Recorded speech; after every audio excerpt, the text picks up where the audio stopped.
guys, it's Liz. Welcome back to my channel. So for today's video, it's pretty much exciting because it will be my second time to do a DIY video here on my channel.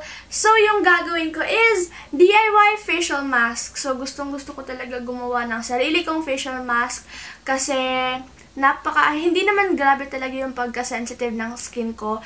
Medyo lang, may ibang facial mask akong ginagamit na medyo humahapdi siya, but wala namang masamang effect. So, that's okay.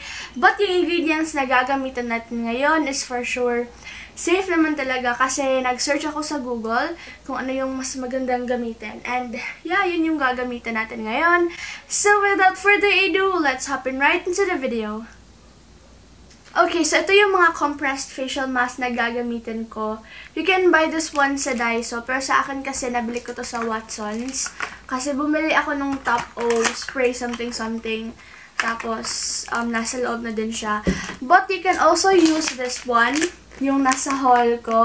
This one is a DIY facial mask from YOUUUU. Ano lang siya guys, 99 pesos, tapos 50 sheets. And hindi ako nagfo-focus.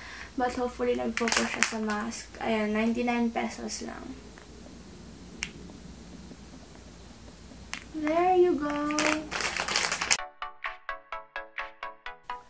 So, the first mask that I will make is this hydrating and anti-aging facial mask.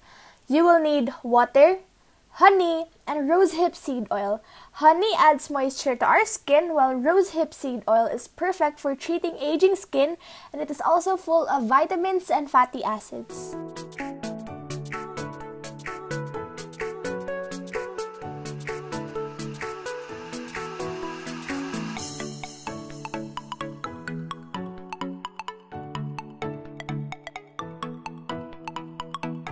Okay, so itong container na ginamit ko sa aking compressed facial mask, nakuha ko to sa YOUUUU. So, if nakita niyo yung haul video ko, pati na rin tong bottle na ginamit ko sa water.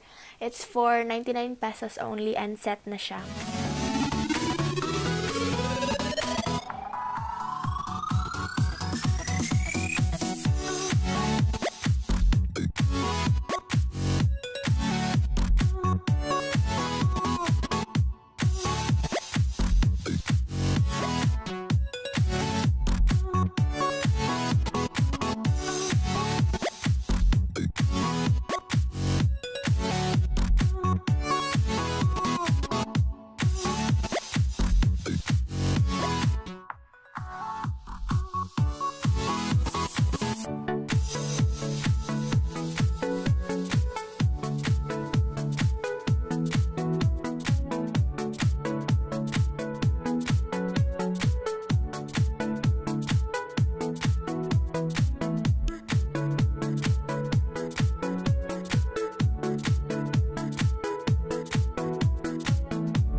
The second mask is an acne-fighting sheet mask. You will need rose water and tea tree oil. Rose water can soothe your skin, while tea tree oil is an antibacterial that helps battle the acne.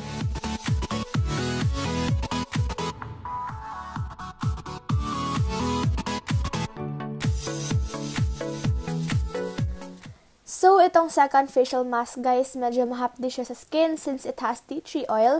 Pero hindi naman talaga mahapdi na masakit. Parang may cooling effect.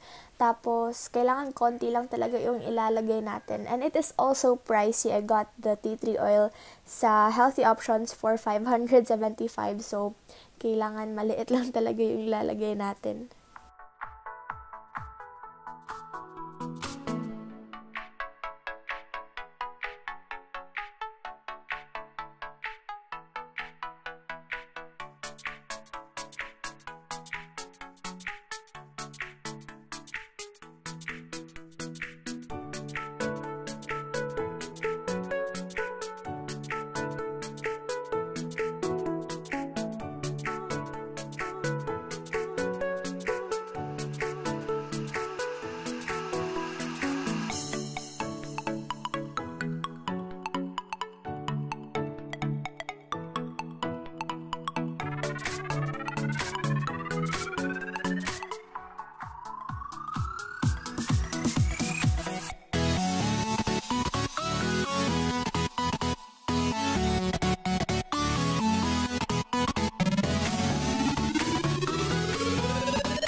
Okay, next is this detoxifying sheet mask. You will need milk and green tea.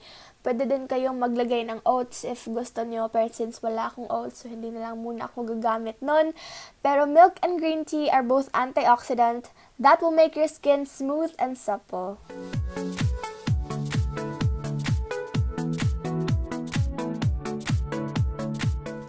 So, itong milk, guys, it's a fresh milk. I got this one from 7-Eleven.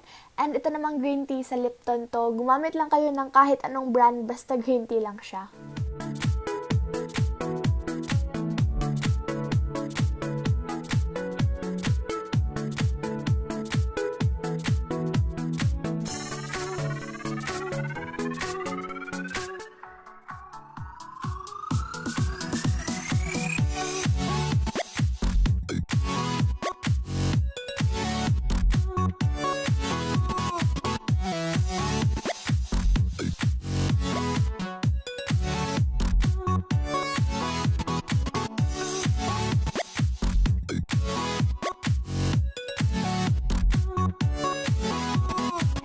So that is it for this video. Thank you guys so much for watching. Don't forget to give it a big thumbs up if you enjoyed. Subscribe and leave a comment down below suggesting any videos you want me to film soon. Till my next video, bye-bye!